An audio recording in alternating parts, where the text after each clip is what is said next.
في ناس بيجي عليهم وقت يقرروا يتخلصوا من كل حياتهم القديمة. بيتهيأ لهم إن كل حاجة قديمة بتعطلهم وتأخرهم عن حياة جديدة بيرسموها لنفسهم، أو حتى بيكونوا عايزين يتخلصوا من وجع قديم وتعب عنه في حياتهم. يتصوروا إنهم لو اتخلصوا من كل القديم هيرتاحوا. بيقرروا يصنعوا لنفسهم تاريخ جديد ويرموا كل حاجة قديمة في صندوق الذكريات. بكيا بكيا ربا بكيا، كل حاجة قديمة للبيع. حب قديم للبيع، قصص قديمة للبيع، صحاب قدام للبيع، ضحك ولعب وعرايس وكتب قديمة للبيع، صور قديمة للبيع، دفى وحب وسعادة للبيع، ناس طيبة ومخلصة للبيع، اهتمام وحنية من غير غرض للبيع، وورد قديم وسط الكتب، وورق مليان حنين للبيع. بيتصوروا إن كل حاجة قديمة ملهاش لزوم ولازم تكون للبيع. ما يميزوش الرخيص والغالي، ومن هنا يتلخبطوا. ما يعرفوش الحقيقي من المزيف والغالي من الرخيص. بس ما بيلاقوش حد يشتري القديم فيخزنوه، يخزنوه في صندارة قديمة مليانة صناديق ذكريات، كل واحد بيرمي فيها الفرح والسعادة جنب الدموع والقهات، من غير ما يفرقوا بين الرخيص والغالي، وإيه اللي يستحق يتباع وإيه اللي نشتريه بالغالي.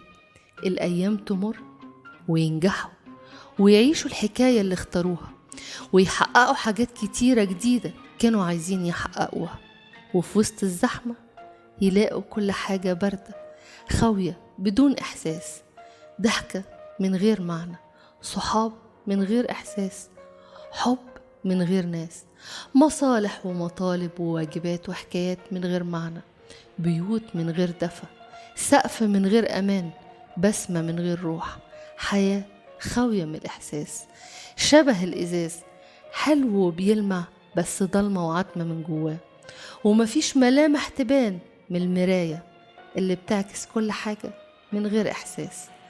يحسوا بالغربة والوحدة، يدوروا على نفسهم القديمة ما يلاقوش، فجأة يجروا على الصندرة يفتشوا وسط صناديق الذكريات عن فرحتهم وضحكتهم الضيعة، عن أصحاب بتحب بجد، عن عيلة ولمة وصحبة ودفى.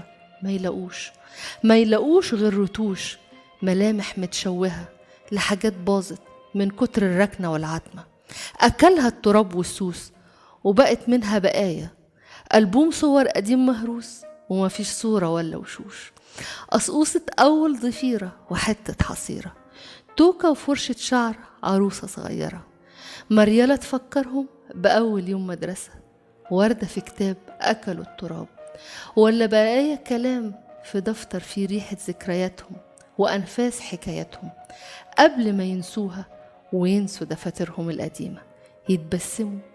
يتبسموا لما يشوفوا أي ملامح تفكرهم بنفسهم، ترجعهم لإحساسهم، لمعناهم، لجذورهم. يجروا على البيت القديم، يسبقهم الشوق والحنين، يدوروا على الناس الطيبين، على الدفى والحنية والحب الكبير. يتفاجئوا إن البيت اتهد لأنه كان من طين في زمن الطيبين، مبني على وش الأرض من غير أساس، فواقع البيت جدار ورا جدار، ومحدش فكر يرممه أو يصلحه، لأن محدش كان يهمه شوية تراب، بس نسيوا إن التراب كان جدران دافية بحب من غير حدود وطيبة نادرة في الوجود. نسيوا إنهم تحت التراب فاتوا ذكرياتهم وضحكات كتيرة طالعة من القلب، وحضن كبير كان بيلمهم عمرهم ما حسوا قيمته غير لما صحيوا فجأة وملقوهوش. وسط الربابيكيا حاجات كتير غالية ضيعناها بالغلط وأهملناها. الحب عمره ما هيكون ربابيكيا، الدفى والعيلة والبيت الكبير، الصحاب واللمة والحضن الكبير. مش كل حاجة بكية، لأن هيجي اليوم اللي تلاقي البكية فيه أغلى من حاجات كتير اشتريتها وطلعت فالصو، ناس فالصو، حب فالصو، أصحاب فالصو، دنيا فالصو.